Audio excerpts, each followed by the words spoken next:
अच्छा, चला, good afternoon tall. आजच्या सेशनमध्ये आपण पर्सेंटेजची जे क्वेश्चन येतात, पर्सेंटेजचे प्राईजवरती क्वेश्चन जे येतात की बाबा प्राईज इन्क्रीज झाले तर कसं पर्सेंटेजमध्ये, ठीक आहे ना. मग एक्सपेंडिचर तेवढाच, खर्च जर तेवढाच ठेवला तर अशा काही गोष्टी आहेत, त्या गोष्टींना जाणून घेऊया. त्या गोष्टींवरती कसे कसे क्वेश्चन बनले, त्यांना कसं कसं टॅकल करायचं, मग ते बघूया. तर याच्यासाठी सिम्पल वे कोणता रे? तर काय असतं, खर्च बरोबर काय असतं, जी काही तुमची प्राईज असणार इनटू तुमचं कन्झम्पशन बरोबर असतं तुमचा खर्च, एक्सपेंडिचर.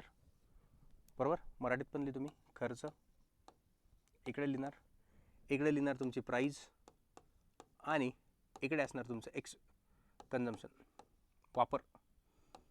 बरोबर. मग समजा मी जर 20 रुपये किलो नी समजा 30 किलो तांदूळ घेतले तर खर्च किती होणार? 600 रुपये. अरे बरोबर का, 600 रुपये खर्च होणार. आता मला महिन्याचा खर्च तेवढाच ठेवायचा आहे, 600 रुपये, ठीक आहे ना. आणि किंमत जी आहे ती 10% वाढली, तर मग माझं कन्झम्पशन जे आहे, माझा जे वापर आहे तो कमी होऊन जाईल. मग म्हणजेच याच्यावरून आपल्याला काय लक्षात येतं रे, की जर तुमची प्राईज इन्क्रीज झाली, प्राईज जर वाढतीये, किंमत जर वाढतीये, तर तुमचं कन्झम्पशन जे असणार ते कसं होणार? डिक्रीज. म्हणजे याचा रेशो जो असणार, प्राईजचा रेशो याच्यासोबत असणार इन्व्हर्सली प्रोपोर्शनल, आपण ज्याला म्हणतो, व्युत्क्रमात असेल ते दोघं. आलं लक्षात? याच्याशी रिलेटेड क्वेश्चन कसे बनतात, क्वेश्चनमध्ये जाऊ, फक्त एवढं लक्षात ठेवा. आणि चला क्वेश्चनमध्ये. चला जरा पहिला क्वेश्चन बघा. काय सांगितलं आहे, किमतीमध्ये, शुगरच्या किमतीमध्ये किती टक्क्यांची वाढ झाली? 10% वाढ झाली, ठीक आहे. आता खर्च तेवढाच ठेवायचा असला, 10% वाढ झाली, तर मग साखर कमी प्रमाणात आपल्याला खरेदी करावं लागणार. मग तुमचा जो महिन्याचा खर्च आहे तो बदलला नाही पाहिजे. एक्सपेंडिचर जे काही असेल, खर्च जो काही असेल तो आपल्याला समान ठेवायचा आहे. तर साखरेचा वापर किती प्रमाणात कमी करावा लागेल, असा क्वेश्चन आला. तर मग 10% म्हणजे प्राईज बघा, प्राईजमध्ये 10% पर्सेंटला फ्रॅक्शनमध्ये करून घ्या, 1/10, ठीक आहे. म्हणजे पहिले प्राईज 10 असणार, तर 10 वरती 1 वाढली ना, म्हणजे किती झाली? 11. तर जो काही तुमचा कन्झम्पशन असणार, याचा जो काही रेशो असणार तो याचा कसा असणार? Inversely proportional. म्हणजे तुमचं काय असणार? 11:10 काय होणार? 10. अरे बरोबर का? मला सांगा, 11चं 10 झालं, 11चे किती झाले? 10. म्हणजे कितीनी कमी झालं? 1नी. किती वरती? 11 वरती. गुणिले काय असणार? 100. मग 100ला जेव्हा 11नी भागलं तेव्हा काय येणार? 9.09. आलं? 11 11, 11 9 99, पॉईंट दिला, 1 उरला होता, 10 झाले, 10ला पण भागत नाही, 0 दिला 100, 11 9 99. आलं? म्हणजे 9.09%. आलं लक्षात? पुढे जाऊ, पुढे आणखीन याच्यामध्ये जे चेंजेस होतील ते पुढे लक्षात येतील. तुमच्या क्वेश्चनची लेवल हळूहळू कशी वाढतीये ते बघा. आजच्या या सेशनमध्ये या सगळ्या गोष्टी क्लिअर होतील. याच्यानंतर तुमचे असे क्वेश्चन कधीच जाणार नाही, हे लक्षात ठेवा, ठीक आहे. ही PDF ऑलरेडी टेलिग्रामवर टाकली आहे, टेलिग्राम चॅनल एमर्स बाय मंगेश दावरती, चालेल. घ्या जरा पुढचा क्वेश्चन बघा. आता ऑइलची प्राईस जी आहे ती 20%नी डिक्रीज झाली, 20% कमी झाली, ठीक आहे. मग जशी प्राईस कमी झाली, आता तसं ऑइल जे वापरणे खर्च जो आहे तो 33% वाढवला, तर मग पर्सेंटेजमध्ये किती इन्क्रीमेंट होईल असं विचारलंय, ठीक आहे. आता बघा, मला सांगा प्राईज किती पर्सेंट आहे? 20%. 20% म्हणजे 1/5 करे वाढली आहे. म्हणजे 5 पहिले होती, 5 वरती डिक्रीज झाली, 5ची किती होणार? 5 वरती 1नी कमी, म्हणजे 4 झालं. नंतर एक्सपेंडिचर जो असणार, खर्च जो असणार तो 36%नी वाढला आहे, ठीक आहे.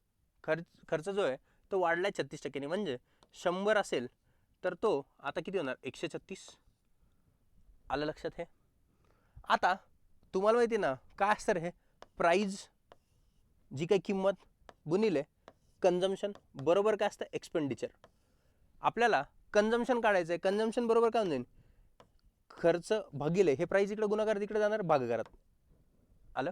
एक्सपेंडिचर भागिले प्राईज असं बनणार. मग एक्सपेंडिचरचा रेशो काय? 100 आणि हे किती आहे 136, प्राईस किती आहे 5, आणि इकडे काय बनणार 4.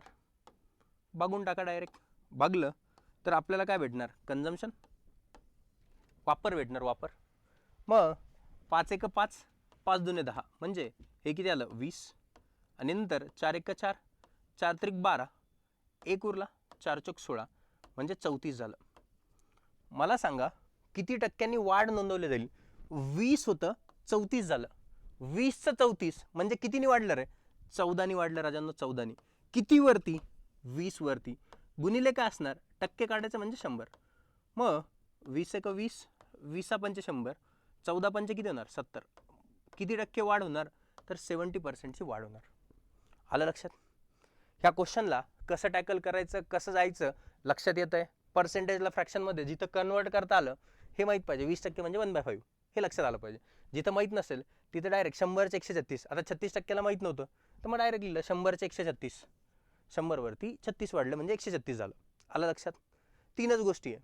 काय काय, एकतर प्राईज आहे, किंमत आहे, नंतर त्याचा वापर आहे, कन्झम्पशन आहे, आणि खर्च आहे, एक्सपेंडिचर. खर्च समान असतानाच्या गोष्टी आपण डिस्कस करतोय, हे लक्षात ठेवा. चालतंय.